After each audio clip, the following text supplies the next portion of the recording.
रूसी राष्ट्रपति Vladimir Putin की परमाणु हथियारों को लेकर दी गई चेतावनी के बाद से अमेरिका समेत तमाम पश्चिमी देश सख्ते में हैं। पुतिन के हालिया बयान को पश्चिमी खेमा बिल्कुल भी हल्के में नहीं ले रहा है। जहां पहले ही रूसी सेना ने अपने कड़े तेवर दिखाते हुए जंगी मैदान में यूक्रेन को कई मोर्चों पर करारी हार दिलाई है, इस बीच रूस के एक फैसले ने पश्चिमी मुल्कों में खलबली मचा दी है। यूक्रेन के साथ जंग के बीच पुतिन ने परमाणु हथियारों को लेकर बड़ा फैसला लिया है। इस पर अमेरिका में रूस के शीर्ष राजनयिक ने न्यूज़वीक को दिए इंटरव्यू में बड़ा खुलासा किया है। राजदूत एनातोली एंटोनोव ने कहा कि रूसी रक्षा मंत्रालय की ओर से घोषित ट्रेनिंग प्रोग्राम अचानक से सामने नहीं आया है। युद्ध में यूक्रेन के पश्चिमी सहयोगियों की ओर से उठाए गए भड़काऊ कदमों के बाद ही रूस को परमाणु अभ्यास करने के लिए मजबूर होना पड़ा है। पश्चिमी देशों की आक्रामक नीतियां रूस और उसके नागरिकों की सुरक्षा के लिए खतरा पैदा कर सकती हैं। अमेरिका और उसके सहयोगी देश रूसी इलाकों पर हमला करने के लिए यूक्रेन को लगातार घातक हथियारों की सप्लाई कर रहे हैं। वो रूस को उबालने की कोशिश कर रहे हैं। इस पर अमेरिकी विदेश विभाग के प्रवक्ता मैथ्यू मिलर ने कहा कि रूस की परमाणु हथियार पर बयानबाजी इस पूरे संघर्ष में लापरवाह और गैर जिम्मेदार रही है। वहीं पेंटागन के प्रेस सचिव वायुसेना मेजर जनरल पैट राइडर ने कहा कि मौजूदा सुरक्षा हालात को देखते हुए ये पूरी तरह से गलत है।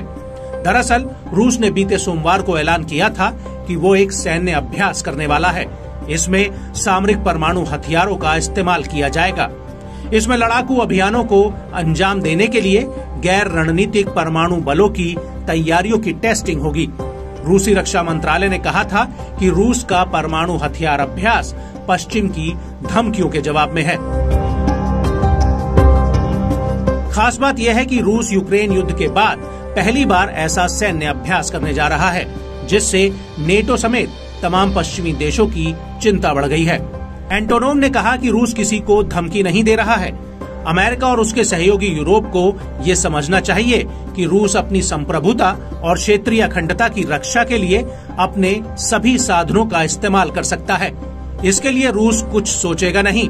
पश्चिमी देश जिस तरीके से यूक्रेन के जरिए रूस पर जवाबी हमले कर रहे हैं, इसमें वो ज्यादा दिनों तक सफल नहीं होने वाले हैं। पश्चिमी देश एक तरफा खेल खेलने की कोशिश कर रहे हैं, जो बड़ी गलती को न्योता देने जैसा है। बता दें कि यूक्रेन युद्ध के बाद से रूस और नेटो के बीच तनाव काफी बढ़ गया है। हाल में रूस के यूक्रेन पर बढ़ते दबाव के चलते अमेरिका और अन्य पश्चिमी समर्थकों ने यूक्रेन को सैन्य सहायता में इजाफा किया है। वहीं रूसी विदेश मंत्रालय ने अमेरिका के F-16 लड़ाकू विमान को यूक्रेन भेजे जाने की मंजूरी पर निशाना साधते हुए कहा कि मॉस्को इसे परमाणु हथियारों की सप्लाई के रूप में समझेगा और अमेरिका और नेटो के इस कदम को जानबूझकर उकसावे के रूप में मानेगा। नेटो के सदस्य देशों की ये और कुछ अन्य कार्रवाइयां इस बात का इशारा करती हैं कि वे जानबूझकर यूक्रेनी संकट को और बढ़ाने के लिए ऐसे कदम उठा रहे हैं।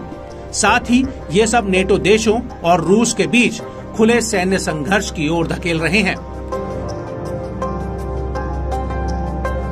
बहरहाल आने वाले दिनों में ये देखना काफी अहम रहेगा कि रूस के इस अभ्यास का यूक्रेन युद्ध पर कितना और किस हद तक असर पड़ता है।